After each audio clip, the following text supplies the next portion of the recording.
Hello, my name is John Sveck. Welcome to this All 24 video. Today, Coach Waterman and I have a special guest, Coach Jon Dyer. Coach Dyer is the offensive coordinator at Citadel High School in Halifax. Thanks for being with us, Coach. Oh, thanks for having me, guys. Appreciate the invite, and just want to say you guys are doing a great job on this stuff. Awesome. We're having a lot of fun with it. So just before we start, quickly, Coach, I want to give you the floor. You wanted to offer some condolences.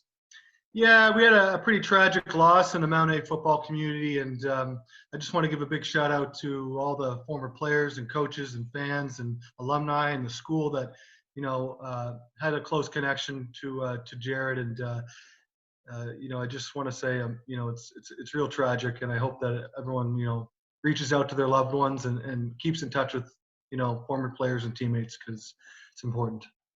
Yeah, and to add, John, this is a football, we compete against each other, but this is a football family and fraternity and community, and we're always saddened by losing another member of our community. And I certainly remember Jared as a hard-nosed, tough player at Mount A, and so our thoughts and prayers and condolences go out to his family as well. For sure. A great kid, and I knew him a little bit for a very brief period of time, but I could tell right away he impacted a lot of people. Absolutely. And as Coach said, it is a community, and you have those teammates, and it's for life. So just wanted to give Coach a moment to mention that. So we'll get into our segment here. So this is going to be another edition of What Would You Call? So we had Coach draw up a play here. Coach says he might use this in maybe a 2nd and long, 2nd and 7 to 10 situation. And I'm going to give Coach the floor to kind of break down his play for us here. All right, so this is our quads look. A pretty basic pistol quads to the field kind of scenario. I drew up the D in what kind of we get a lot in the high school level, which is kind of a little box on the front side. The halfback usually will kind of spin up, and it kind of gives you quite a few options. So I'll start with our boundary wide receiver. The automatic for him would be a go. To try and clear out that the corner, but depending on kind of what the defense shows us on the backside, the deep out is there as well as an option. But the premise of the play for us is really creating almost a flood coming back to the weak side, so a flood concept coming back and giving us that kind of triangle read option for our quarterback. So the big important thing for us is that our number 4 strong, he really takes a hard, what I like to have is an inside release, kind of angled inside release up to about 10 or 11 yards inside of the Sam linebacker, and a hard radical release from our number 3 coming on a drag underneath. It creates a couple scenarios for us. One, if we do get man coverage, it's a nice little rub that we get it going across the field. But if it's zone, which is typically what we'll get ourselves out of quads, it gives us a nice hard angle across. And what I find is with the Will and Knack linebacker, when they're communicating, they're often trying to identify number 4 and what he's doing. So you kind of disguise the crossing route a little bit when you're coming hard underneath. But as from a quarterback's perspective, really what we're trying to do is high-low the Will linebacker. So as we're going hard underneath, we're really just making him pick. And if he's going to expand, then we just want to get a quick dump to a really good athlete underneath and, let him catch a 3 or 4 and see if he can just get up to that 7, 8, 9, 10 or anything else after that to give us the first down. And if not, our quarterback's eyes, if that Will linebacker pinches up, our quarterback's eyes get to the deeper end behind him right away. So it's kind of got that kind of wide shallow type of concept, but really we're trying to flood the backside of the play. The other guys as well is, if we progress, so our eyes are going really the way I'll teach my quarterbacks, weak side, we're going to take that shot one-on-one backside rarely, but it's a pre-snap kind of read for us. I mean, I'm coaching the high school level, and one thing I've found over the years is don't design a play that you expect the guy to get to this 3rd, 4th, and 5th read. I think 2 reads is your standard. 3 reads for a pretty good high school quarterback would be exceptional. And that's kind of just my philosophy on coaching quarterbacks and coaching the pass game at the high school level. So, pre-snap for us is that backside.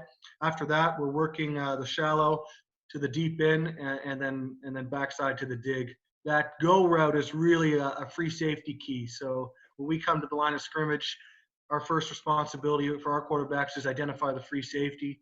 And if he's not respecting basically a go route down the strong hash, our guys have the green light to just get off everything and take that shot.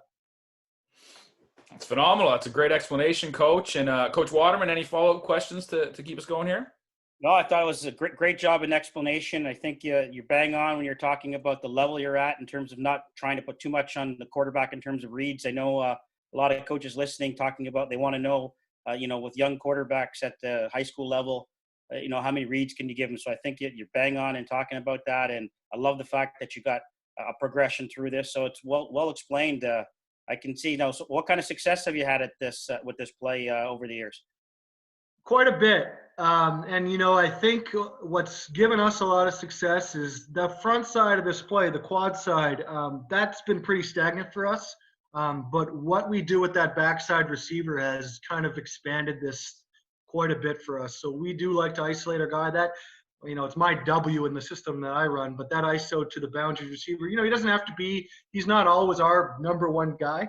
But what he is very smart, very good route runner, obviously a good athlete and catch the ball. So we like to tag that backside with a number of different routes. So depending on what, the corner and the high half are doing, or, sometimes you'll get the weak half staying low and the corner jacking up high, and those kind of, I would say, levels and different looks, or just, the halfback's gone over, or whatever the case may be. We try and tag that with something that exposes the corners on the backside, because my philosophy is I don't know, I like to attack anyone that's giving me a clear one-on-one, and until I see Deion Sanders covering those ISO'd receivers, we'll keep going at that all day.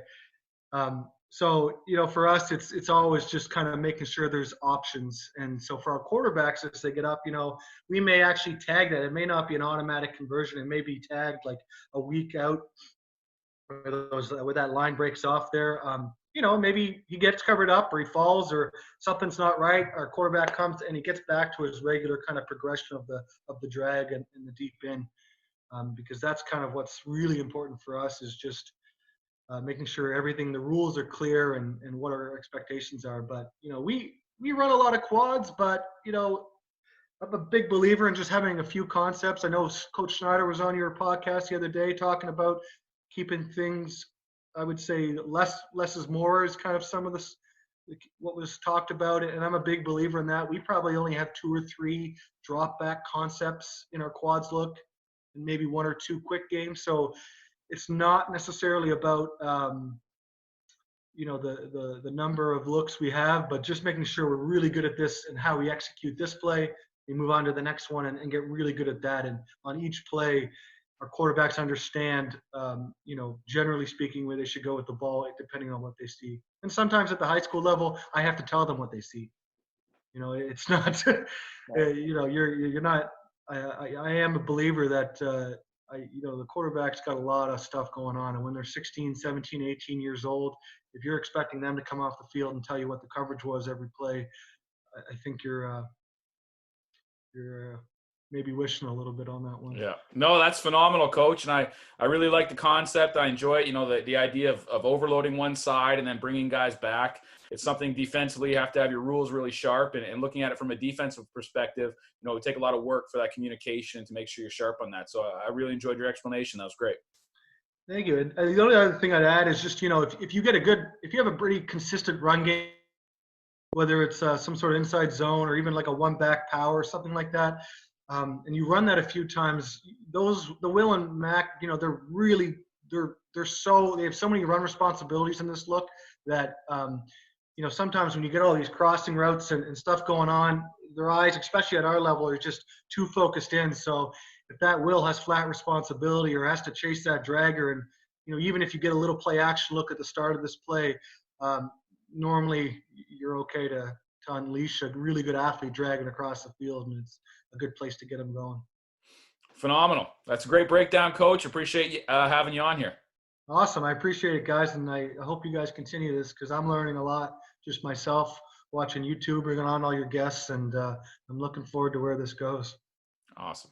Thanks, Coach. Thank you.